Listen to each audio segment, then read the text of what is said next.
Good evening, everyone. Thank you for joining us today at our community table talk. We are excited to have launched Community RX this week here in Atlanta, and to be here this evening, just kind of paying homage and having these conversations about what we can do to activate and advocate. And listen, first I'm going to talk about the success of our service project this morning. We had 84 volunteers in 2 locations, and we were able to plant 75 trees. Wow.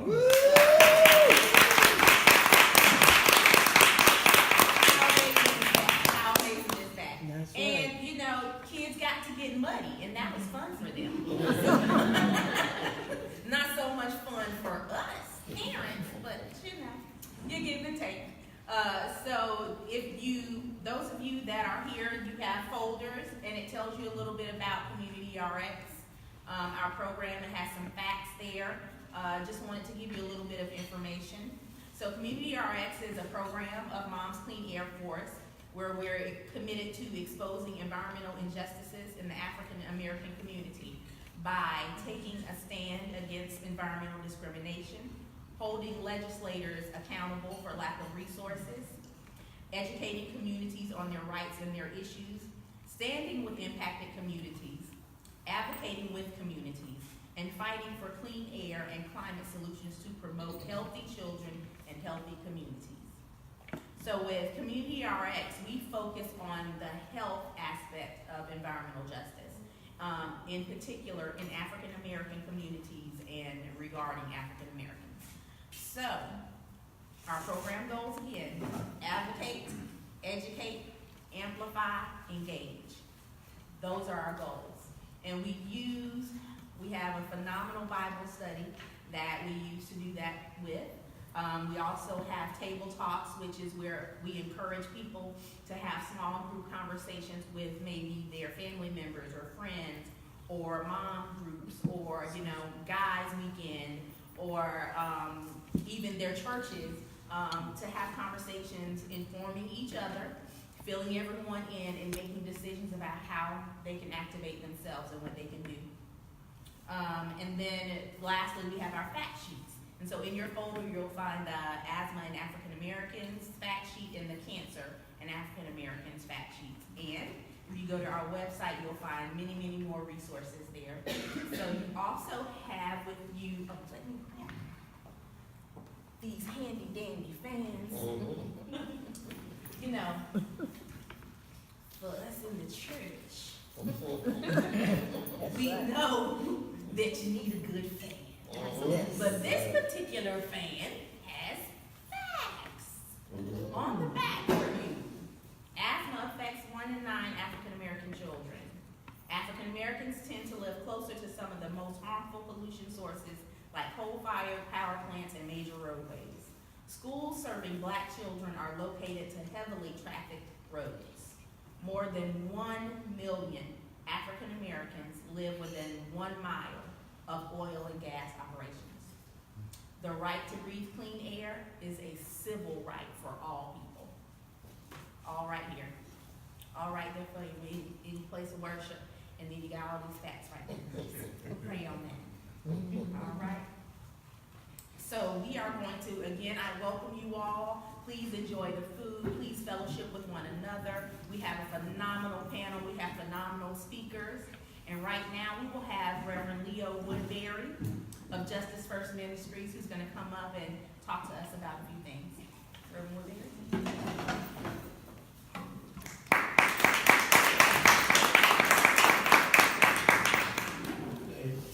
Thank you so much, Shakeila, and thank you, Mom's Clean Air Force, and each and every one of you, and all of the amazing people, many of whom were young people, who planted a tree.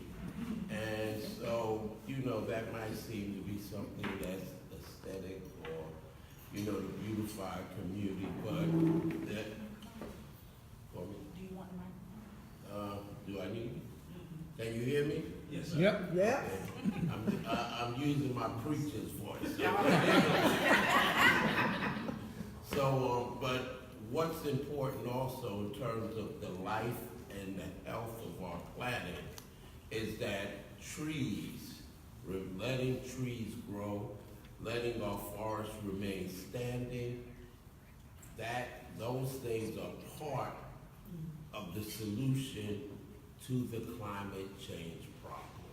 And so let's once again put our hands together for all those amazing.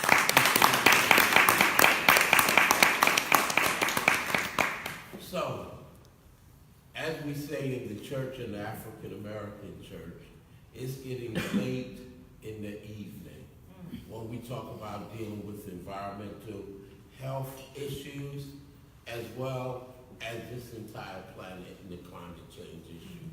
What I want to share with you today are two reports that came out last year.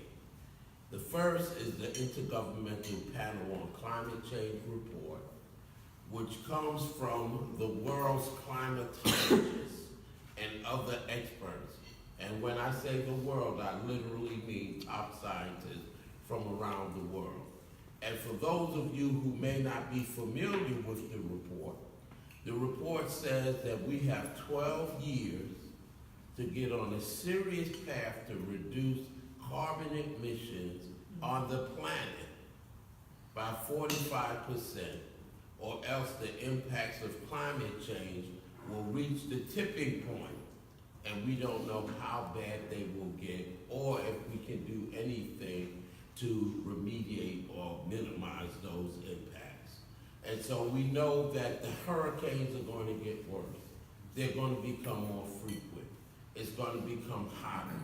We're going to see more snow, more cold, more tornadoes, more droughts, more wildfires, and particularly in the South, where we actually experience more climate change impacts than any other region in the country, have more polluting facilities, and are funded less than any other region in the country. It's important that we take action now. And when I say we, I'm not talking about waiting on the legislators or waiting on the utilities, but we need to realize that the cavalry is not coming. The cavalry is us. And so we applaud Mom's Clean Air Force, because if the impacts are going to get worse, that means that we're going to have more environmental health issues. The IPCC report says as the planet continues to warm, we'll not only be dealing with asthma, but we'll be dealing with the respiratory problems that develop from mold and mildew as we see more and more of our communities being flooded.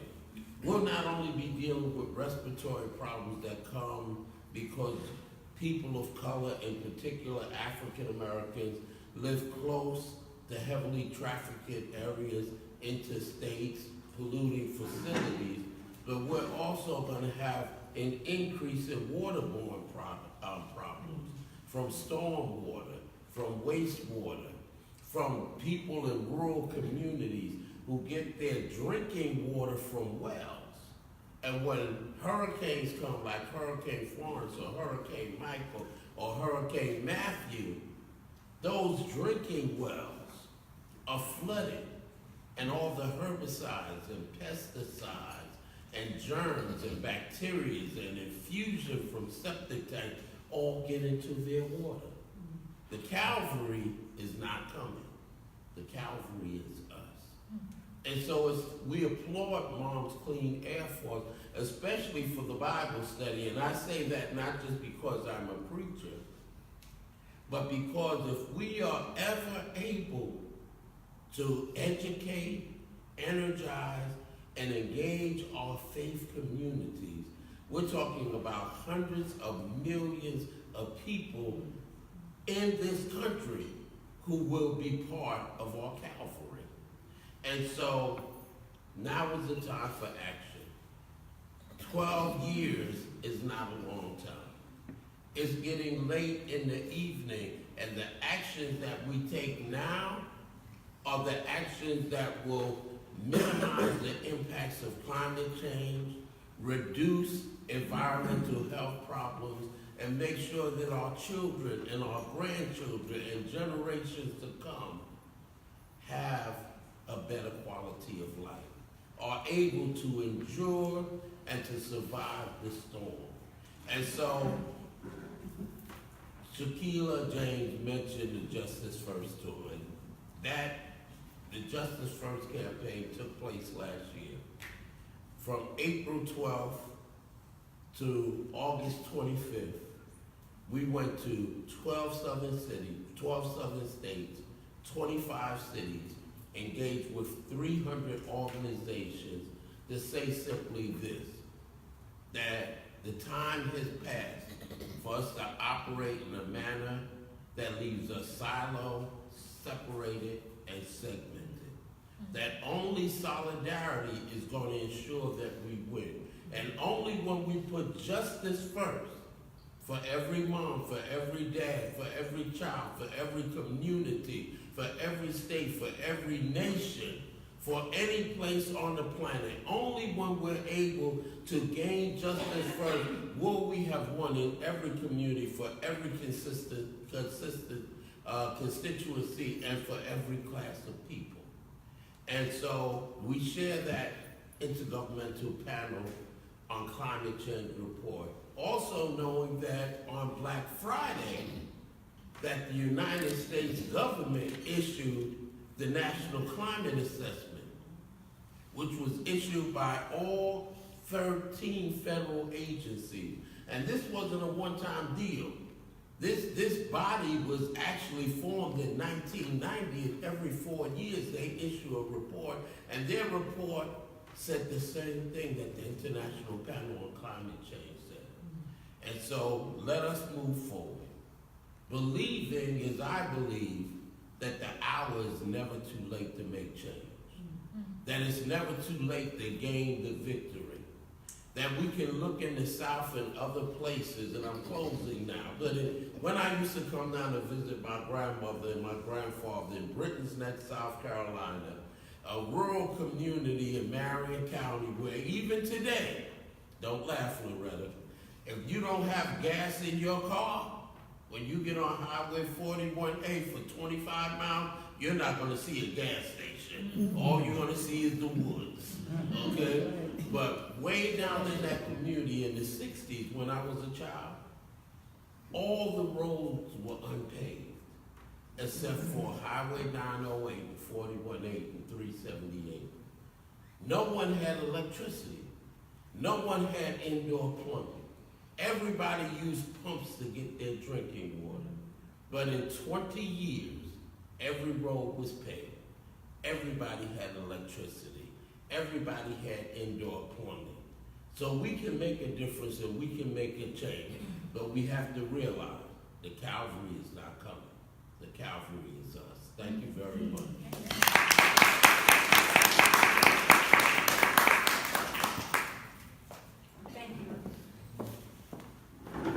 Thank you, Reverend Woodberry, for inspiring us and informing us. We're going to move now to our keynote speaker, Dr. Osborne Jelks. She is an assistant professor in the Environmental and Health Services program at Spelman College in Atlanta, Georgia. Some Spelman brags out there.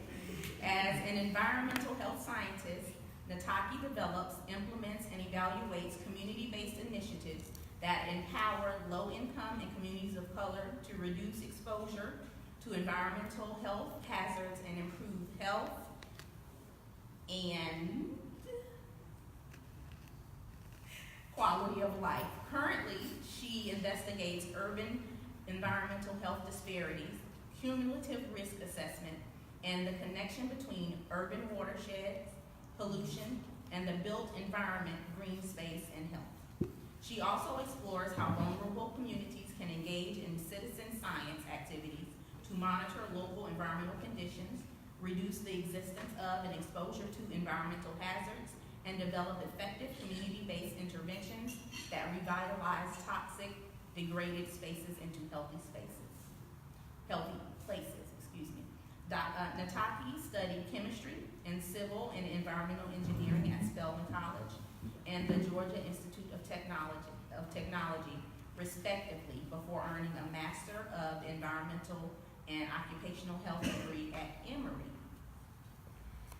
and a PhD in Environmental Public Health at Georgia State University. Nataki was recently appointed to the National Environmental Justice Advisory Council, a federal advisory committee that works to integrate environmental justice into the Environmental Protection Agency's programs, policies, and activities, as well as to improve the environment or public health in the communities disproportionately burdened by environmental harms and risks. She spent the last 2 years as a visiting assistant professor of environmental health in the Department of Public Health at Agnes Scott College and served as founding director of Agnes Scott's new graduate certificate program in evaluation and assessment methods. Please welcome Dr. Nataki Osborne Jelks.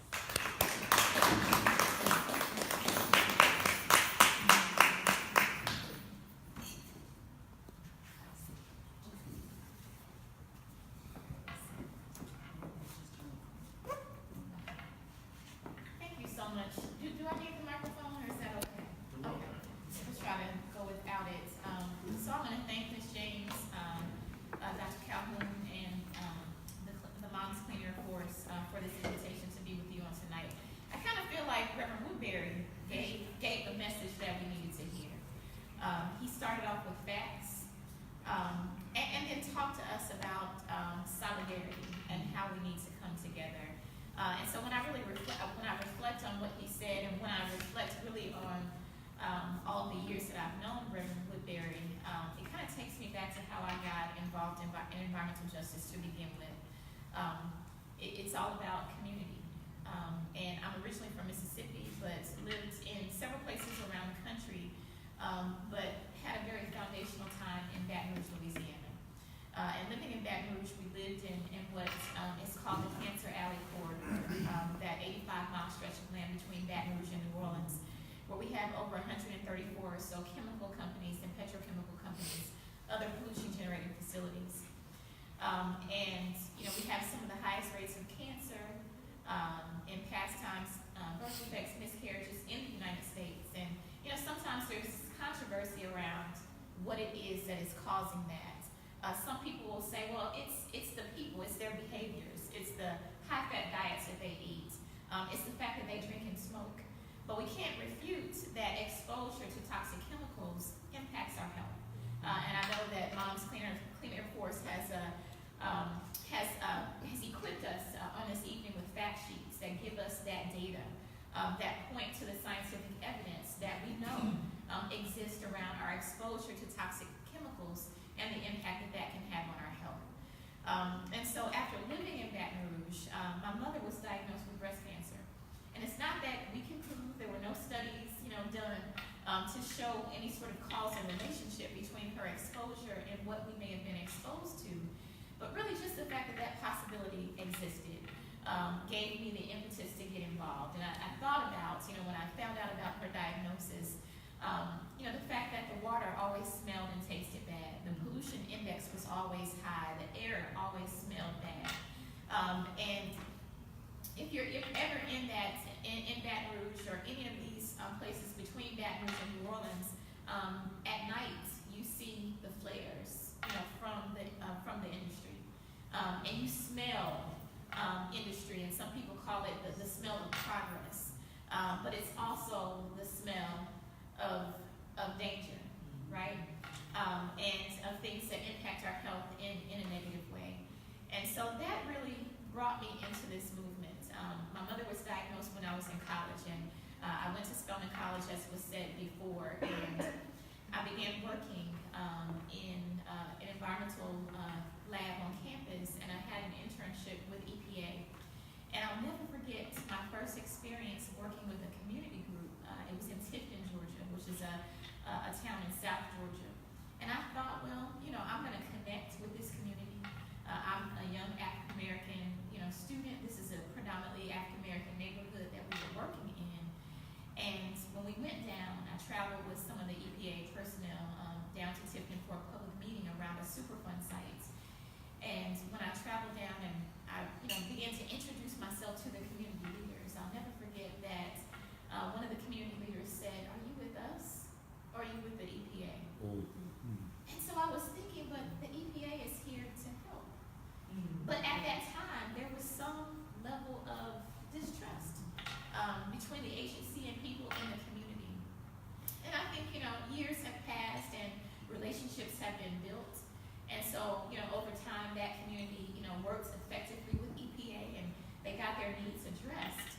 But it brings me to this point that I hope will really set the stage for the conversation that we're going to have about setting the table, and about, who's at the table, who's making decisions at the table. It brings me to this, to the idea of partnerships. And so when we talk about, how we get things done collaboratively, I think there's a simple formula. And that's collaboration, that's meaningful partnerships, and that's authentic community engagement. That has to happen. Reverend Woodberry talked a lot about climate change and the climate change impacts. And so we know that there are health concerns that we have to think about. There are impacts with respect to flooding and intense storms that he also talked about. In Atlanta, we think a lot about urban flooding because we are greatly impacted by that now. And as climate change sort of ramps up even more, the models are showing us that we will be impacted even more with respect to some of those things. And I work a lot in the water space. I've done some air quality work, but that work mostly is in the water space. So I'm going to kind of give a water example, but I think it relates to any issue, whether we're talking about climate change or specific types of air pollution, water pollution, whatever it is that we're talking about with respect to working on issues of environmental justice. It's about that collaboration. It's about those partnerships. But what I also want to elevate is that it's also about the community. And it's about the community's expertise and lived experience that is so very important. And if we just think back a couple of years, many of us watched in horror as the news of the Flint water crisis hit the airwaves. Essentially, people paid for poison, and those who sounded the alarm, who signaled to all who would listen that something just wasn't right with the brown, foul-tasting water that was coming out of their taps, they were unheard and marginalized until scientific data that couldn't be refuted was shared with the world. And Flint is not the only place where community voices would be muted, marginalized, and unheard if there were not individuals and institutions committed to pairing our science, our traditional scientific methodologies, with local knowledge, to create alternative approaches for community engagement. And so that's very important when we talk about the lived experience and the expertise that people have from their daily lives, from living next to industry, from living next door to polluting facilities, from living next door to the highways that Reverend Woodberry talked about just a little bit earlier. And so when we talk about this lived experience, we've got to listen to communities because really it should be a basic amenity that we all have clean air to breathe, clean water to drink, access to healthy foods, parks, green space, and healthy homes. These are things that should be afforded to every member of our society, and it should not be a factor of race and class. But so many times in our society, that is the case. We can look to some examples here in Atlanta, and I'm going back to sort of a water example. Just a few miles away from where we are is a watershed called the Proctor Creek Watershed. It's a 9-mile creek that starts in downtown Atlanta and it flows through Atlanta's west side.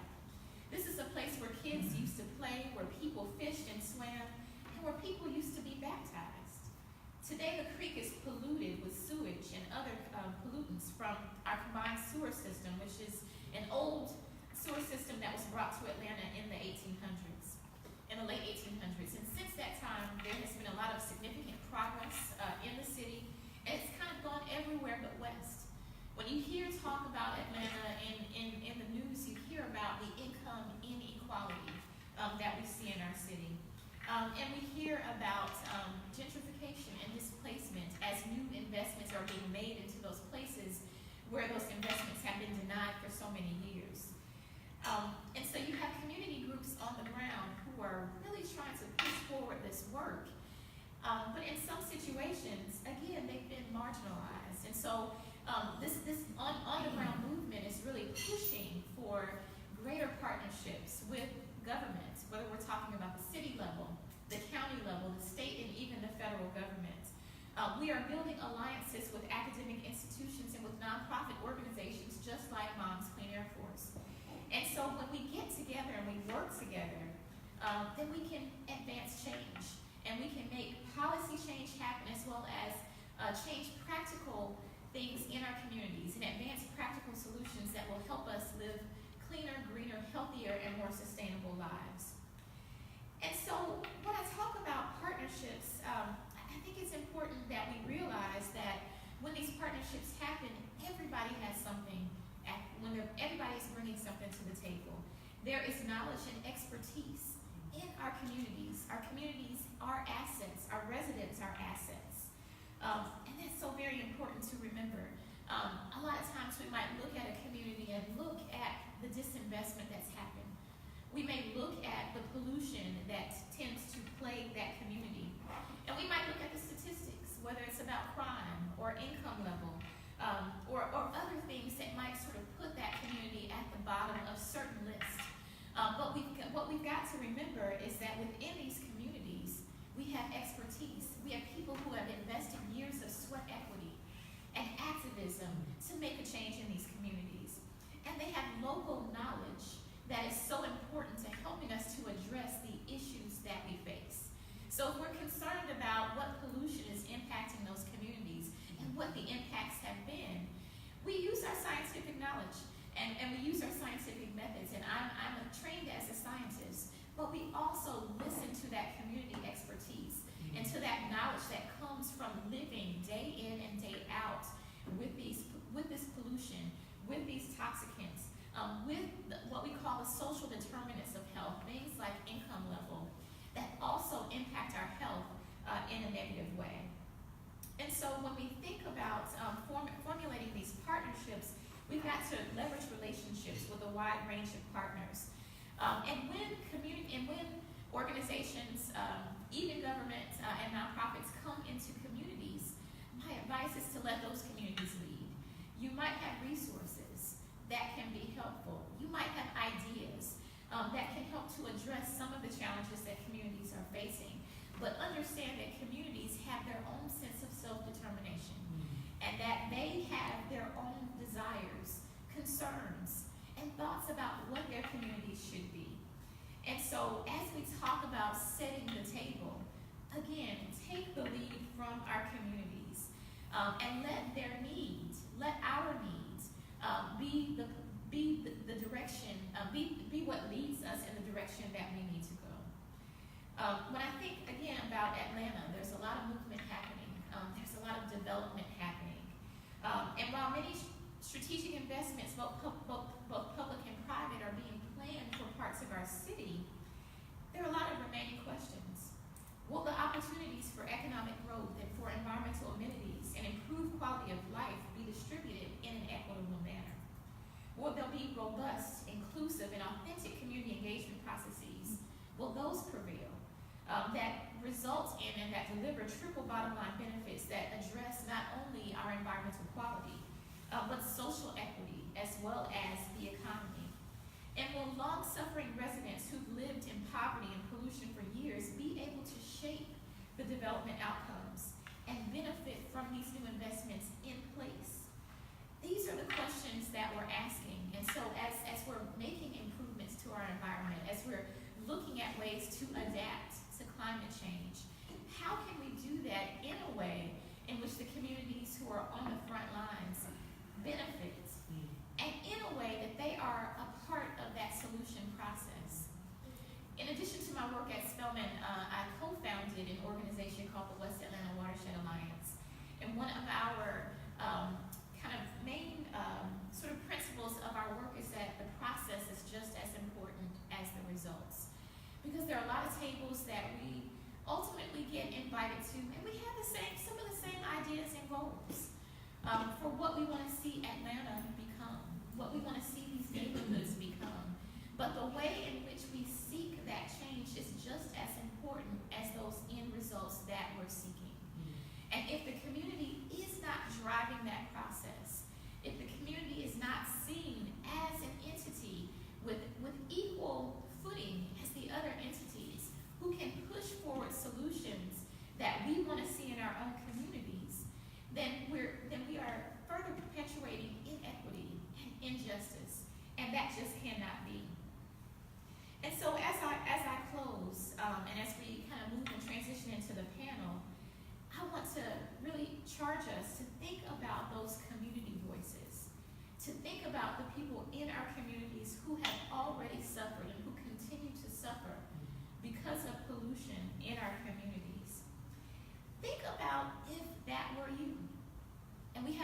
conversation just in the beginning as we were, gathering, waiting on people to gather for the event, and we were talking about the fact that you can't just go into every community and bring your own solutions.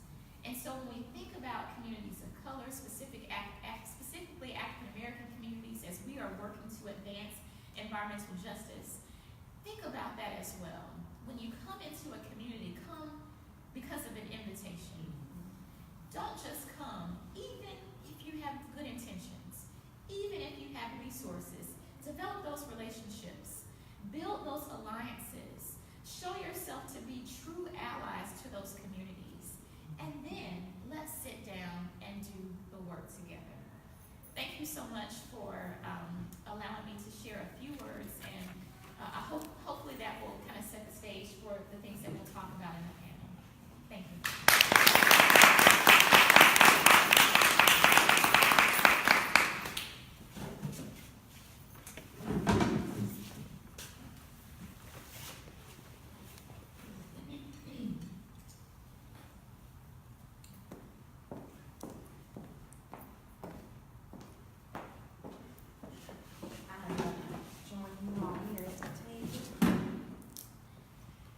We're going to get our panel started.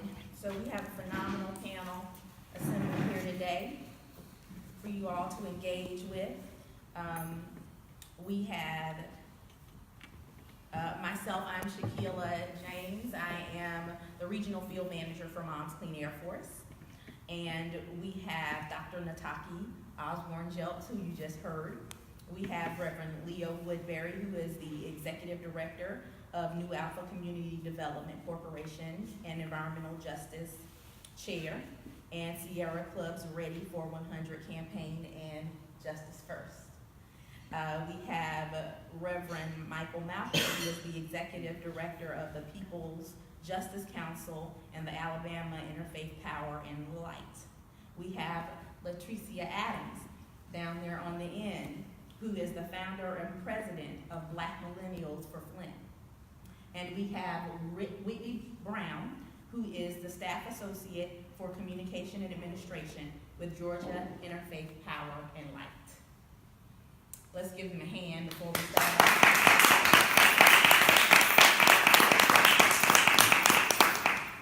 So I want to start with, we know that the name of the program that we've launched this week is Community RX, knowing that RX stands for prescription. So I want to start with talking about what you think is the right prescription for the Black community in regards to environmental justice. Let's start there. Reverend Woodberry. I think some of the points have already been covered, that you let communities lead themselves, and you ensure that communities are involved in the process, as Nataki said. In one way that we ensure that is by having what we call meaningful engagement, which means communities should be involved in planning, decision-making, allocation of resources, implementation, evaluation of any program. Also, what's very important is citizen science and empowering communities. And so we're currently working with a group of students at South Carolina State University to know how to do mobile air quality emissions monitoring, and empowering those communities so that you just don't go in and help them with one incident, but they're equipped to continue to deal with incidents as they occur. Reverend Malcolm, what do you think? Of course, you would have my EJ pastor to go before me, so he didn't leave any meat on the bone. But I'd echo that. I'd also say, in addition to, just as you all have done, we have to make an intentional effort into adding health into environmental justice. Yes. Oftentimes, we clear up the problem, or try to clear up the problem, but we forget about its long-term legacy impacts. and oftentimes it's the health of the people, and they have to carry that even after the mess is clean. And we must bring that into the conversation as well. Anyone else for that one? Any additional? I wanted to also say, I think a huge part of that is actually education around environmental justice. And I think oftentimes in the African American community, because we experience so many challenges, it becomes really difficult around priority. And some aspects of our challenges kind of it takes a higher hierarchy in the list of things that are our challenges. I'll give a really quick example. So we did a service project in Flint, Michigan, where we did door-to-door water delivery. And I'll never forget this young lady. We met this young lady, and she said that I don't drink water at all. Like, I wasn't drinking water even before the crisis. And we had to keep it together because it was like shock value. And, we really had to talk to her around, like, it's really important for you to drink water. Maybe not this water, but you still need to drink water. And because of the lack of education, the other things associated with the lack of trust, with the whole situation at hand with the Flint water crisis, I think that it's imperative that as we kind of build solidarity around activism, that it's also paired with that educational piece. So, in considering those things and considering the whole thing that we've been talking about for the past few years now about demanding a seat at the table, what does it mean in this fight to have a seat at the table? Whitney. I think one of the things that it means is not sticking to the way things have always been done. I think that's particularly easy to do in the religious space, to say, we've always done it this way, so we don't have to worry about this new thing. We don't have to learn about this new thing. We can just ignore that problem that's across the street, down the road, whatever. And I think to take a seat at the table is an invitation from the outside, but also it's our responsibility to actually take that seat and sit at the table and take the time to learn what we can do, what we need to be doing, and what truly is the issue at hand. Natasha? Yeah. I guess I would say what it means to take a seat at the table is, one, to be heard. Because if we can sit at the table but we're not being heard, and our voices are being marginalized or muted, or certain people have to take up all the airspace, then we're not getting this. That's not getting us anywhere, and that's tokenism. It's nothing more than tokenism if our voices are not being heard. So if we're going to have a seat at the table, then what we say has to matter. It has to have weight. It has to be heard, considered, and then acted upon.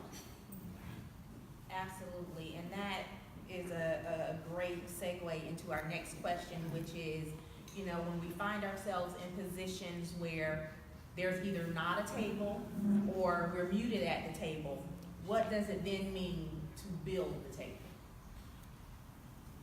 So there was like two questions on that you briefed us on that I was just amping to answer. And so this is what I was saying. You don't have to call my name. I'm going to say what I got to say right here. I think this is where we need to start really having conversation. Because the table that they've been inviting us to sit at is either broken or it doesn't have any food on it. So therefore, my brothers and my sisters, we've got to start really looking at it, sincerely looking at whether or not we need to start building our own tables.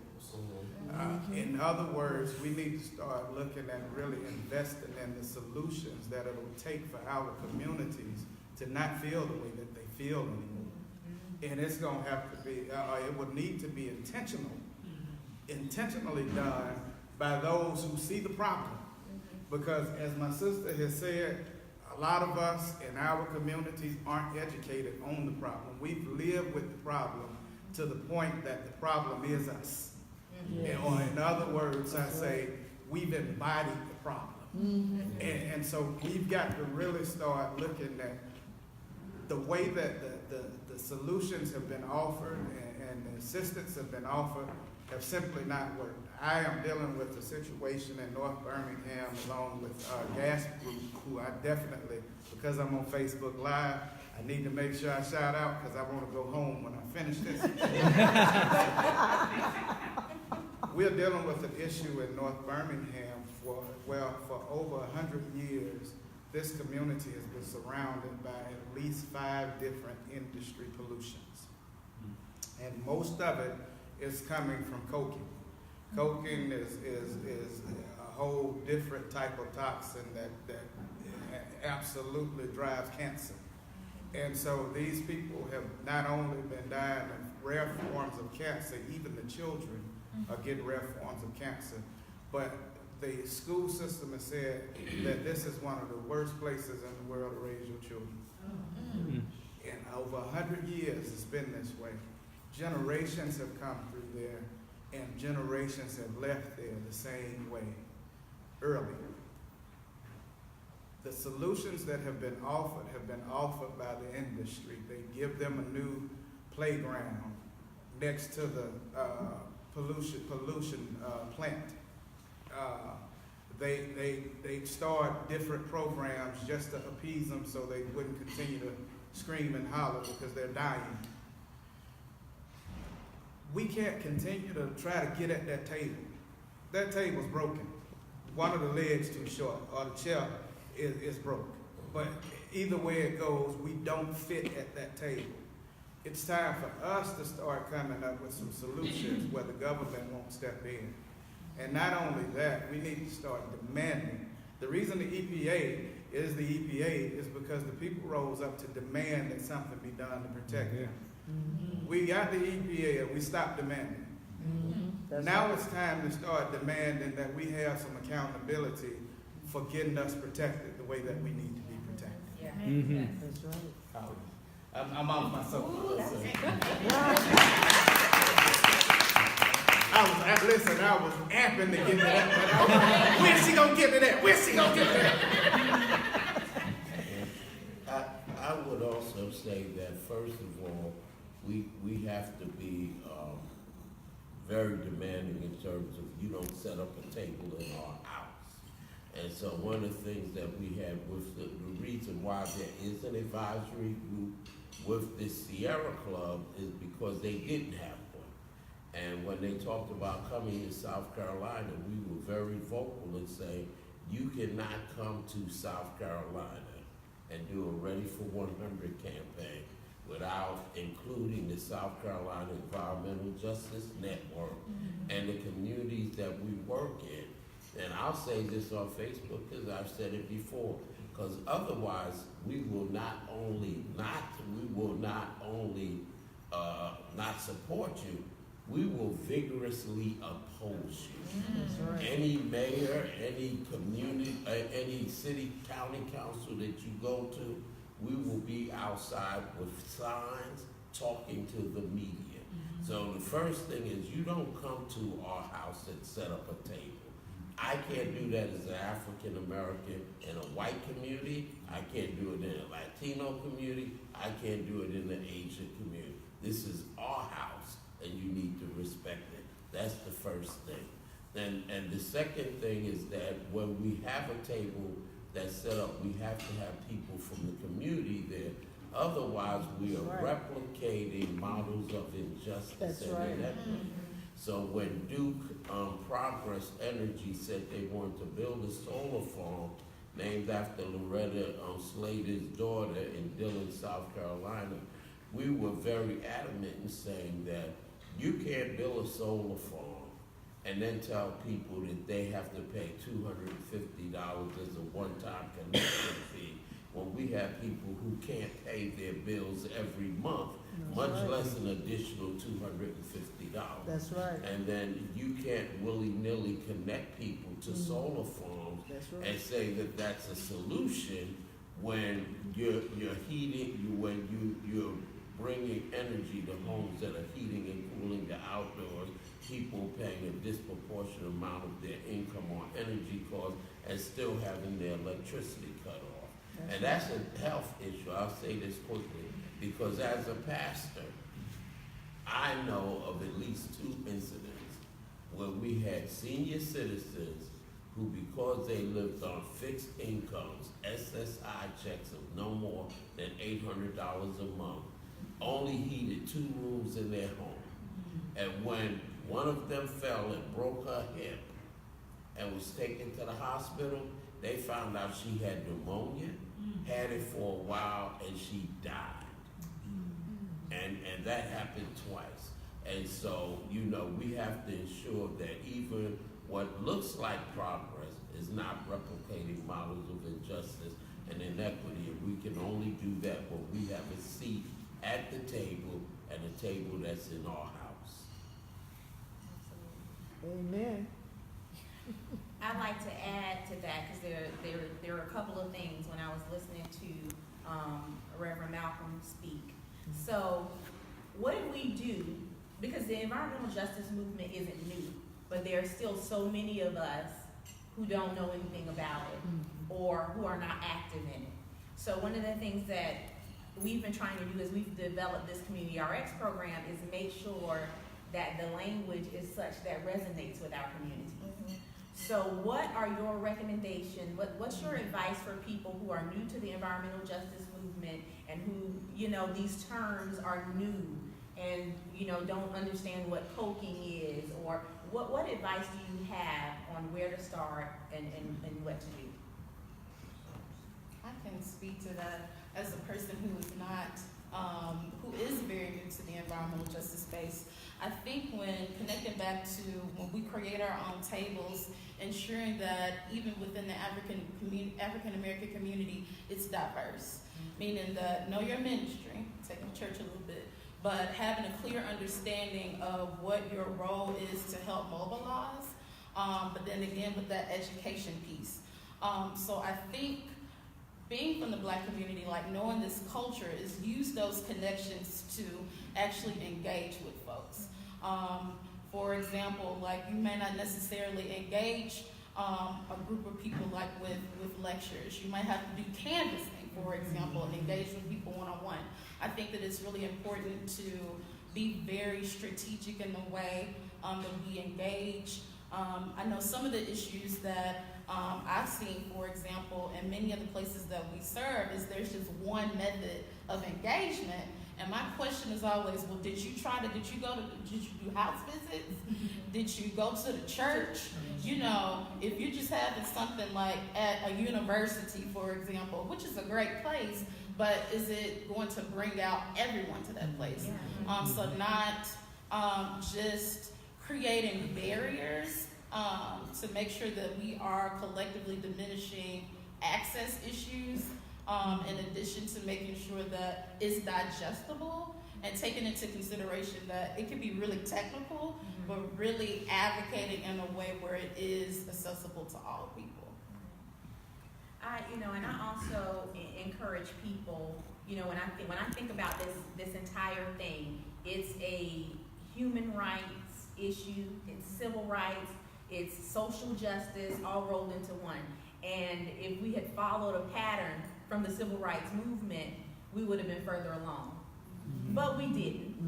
So, but when we think about that time, we know that it was the bedrock institutions of the African American communities that were able to send out information and spread the word and organize. So I feel like you cannot, without partnering, as Nataki said, with people in the community and those that are on the ground, with the churches, with the local organizations and groups, with the community centers, with the Department of Education in that local area, also with your city leaders, not just the ones that are elected, but just those that are leaders in the community, and having a very diverse table and making sure that we go to the bedrock institutions in our communities. I'd like to add into that because you kind of introduced inclusion as far as at the table is concerned. And I want to say, in particular as a pastor and as a faith leader, stop running to them pastors in these churches, man. I'm serious. We're busy. And unless you're passionate about a particular subject, you really don't have a whole lot of time. And 9 times out of 10, you really not the pastor of that church. You're just the pastor by name. Mama. Yep. Yeah. Church mama. Mama run that church. Identify who the people are that will be ambassadors for you and pour into those people. We always want to run to the top. No movement started from the top. 9 times out of 10, your top is your status quo. And they there to maintain the status quo. If you really want change, go to the common people. Jesus did it. Jesus didn't run to the Sadducees and the Pharisees. Jesus went to the people. Koine Greek, common. He spoke a common language to a common people, and that common language to a common people helped change society. We've got to do the same. We've got to do the same. Matter of fact, I'm sorry that I talked about cocaine. I should have just said they poisoning people. Because that's the bottom line. At the end of the day, that's what they're doing. It's toxic genocide. Murder. That's right. Murder. That's right. And nobody's being held accountable. That's right. And what I was going to say is the common language is how you reach people. And so rather than talk about 2.5 particulate matter and greenhouse gases and all of these things, and people are still looking at you saying, I still don't understand what climate change is. Use everyday language. So when I speak to people and explain what climate change is, I'll say, you're in your bed at night. You get cold. You can't adjust the heat. You don't have an electric blanket. What do? They'll say, well, Reverend, I'll put another blanket on. Okay, after a while, what happens? I start to warm up. Yes, why? Because the blankets are trapping the heat of your body. And after a while, if you become too warm, you'll start to sweat, you'll start to move around, and what do for a solution? Well, I'm gonna kick off the blanket. Well, that's climate change. We have put all this stuff in the air that's trapping the heat of the planet, and when you're uncomfortable moving around and sweating, that's flooding, that's hurricane, those are rain, that's rain, and the only way we solve the problem is by stop putting carbon and gases in the air. Speak everyday English to folks, you know, and so that's when you brought that up, the common language, the common people, and people will understand it. It's not as complicated as it is, it's as complicated as we make it. Yes. So basically, I shouldn't, be bougie with my words. don't Shout out to the Migos. Listen, put my bougie words aside. That's right. And speak like I was raised. That's right. I think it's also important that we recognize our own limitations and what we know. If you're new to the environmental justice space or environmental anything, take the time to educate yourself before you sit down and start telling people like what we should be doing. The internet is not necessarily reliable per se, but there are a million videos out there that are 5 minutes long, and you can look up environmental justice and learn. Malcom and I both work for IPL affiliates. We're here to help communities of faith learn about environmental justice and what they can do to take action. So, use your community resources and don't just take what you hear and hope that you can sort of articulate the language without having the full knowledge of what you're saying.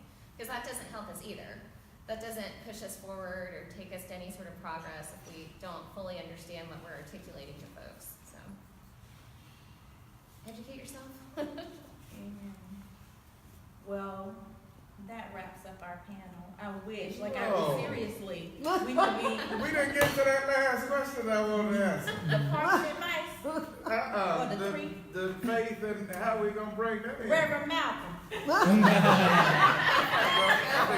You ready? You ready? He's got a whole sermon. How does faith play a role in justice? I think I'd like Reverend Michael Malcom to answer that. Well, as I close.